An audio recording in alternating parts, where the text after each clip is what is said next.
Hi, my name is Connor Mead, and we're here today at the 2016 Canadian Science Policy Conference with Michelle Miller, who's the CEO of Delta Genomics.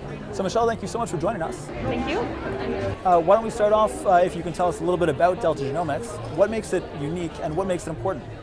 So Delta Genomics is a not-for-profit service provider. We started off in the University of Alberta in 2012 and spun out in 2014. So Delta was created for two reasons. The first was to provide laboratory services for the researchers at Livestock Gentech, which is a center of excellence at the University of Alberta, focusing in livestock research and livestock genomics. And so at the time, all the researchers were outsourcing their laboratory work, so they wanted to create a laboratory so they could have the facilities done at the university, or at least close to it. The second and much more interesting reason why Delta was created was to provide a commercialization pipeline so that we could take the research being done at Livestock Gentech and commercialize the applications for the livestock industry. And probably more importantly than just being able to commercialize research applications for industry is because of Delta's close proximity to that market, we can actually take feedback from the market and send it back to the researchers so that they're able to better understand the needs and the values of industry and also keep their research applications relevant. Fantastic.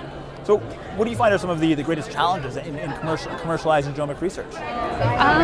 So with the amount of genomic research out there, it's almost a challenge to narrow it down into a simple product that's easy to use for the end user and brings immediate value so that the ranchers that use the product can make operational decisions on the farm right away once they get their results. Fantastic. So I imagine it must be a fairly long time lag between the beginning and commercialization of research outputs. So how do you measure the effectiveness of Delta Genomics in an environment where there's this very long time lag before a lot of the outcomes that you're chasing after?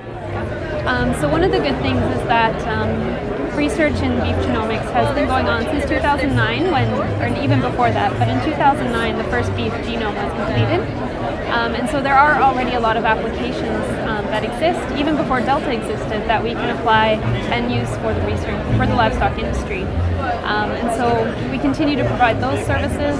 As new research comes out, we build on those services, we improve the applications.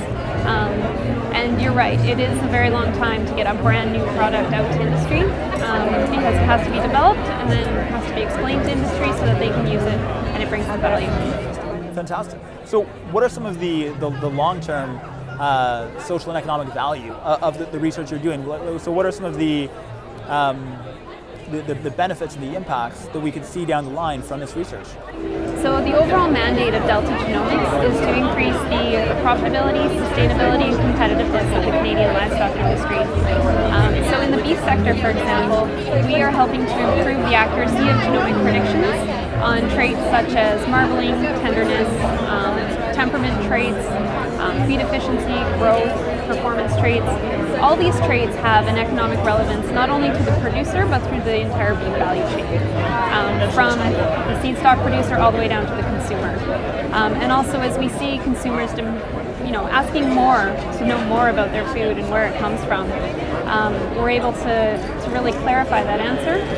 And also as consumers demand that we have sustainable beef and environmentally friendly beef, we're able to help farmers select those animals that already naturally on their own are more efficient, so they release less greenhouse gases into the environment. Cool. So do you find that the sustainability and profitability aspects of your mandate ever come in conflict, or are they more often synergistic?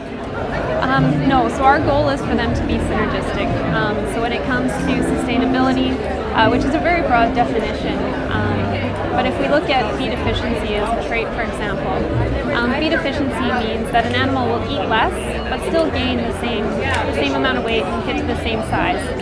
So for the farmer, it's sustainable because they spend less money on feed.